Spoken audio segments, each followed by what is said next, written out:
เข้านาปีนี้พี่น้องเอ้ยเบิ่งเม็ดเบิ่งห่วงนี่กะถือว่าตึงเต็มดีเบิ่งเนี่ยพี่น้องเอ้ยงามกว่าปีผ่านมาห่วงบักไงเด็ดกระซำนี่ละเกิดว่าสิบทันพอเกี่ยว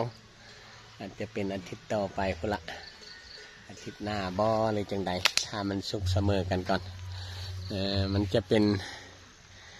เข้ากอ12นี่นะเป็นเขาเอิ้นว่าเขางันก็พอดีได้พี่น้องเอ้ยเพราะว่า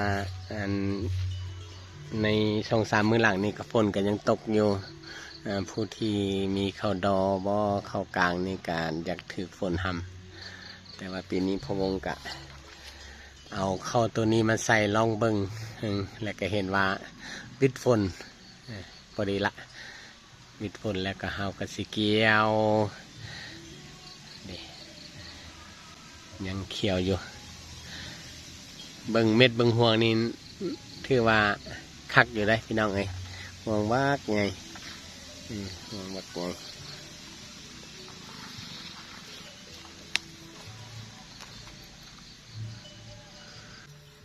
ห่วงใหญ่ดี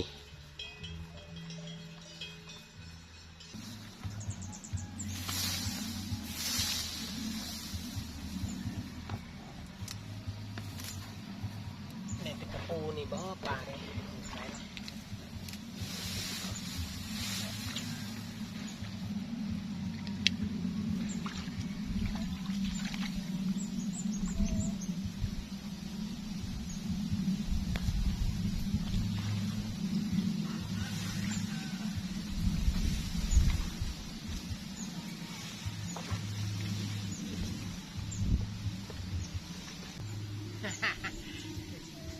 เฮ้ย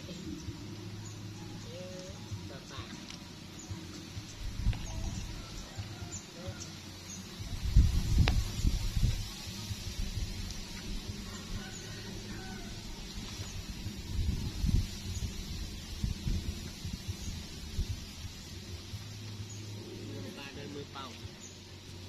คือได้กินย้อนอยู่บ่ย้อนไปย้อนมาเพิ่นก็คือกันจับอยู่ดอก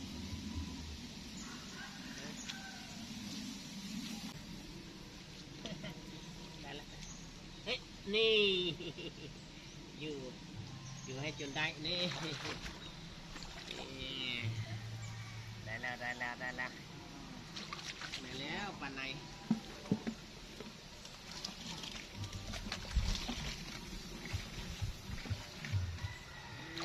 ได้ตัวหนึ่งแล้วปันใน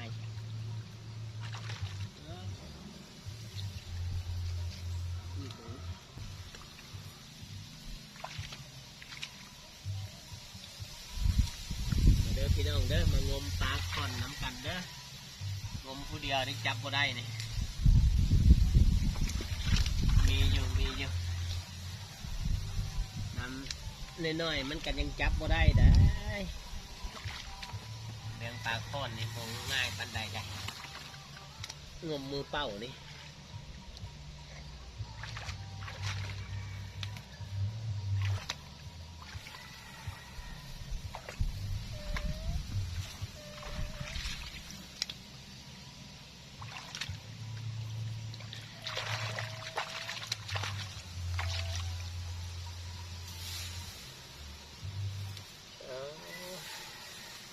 มีนกกระยางเด้นี่นะขี่ชักอะไรอยู่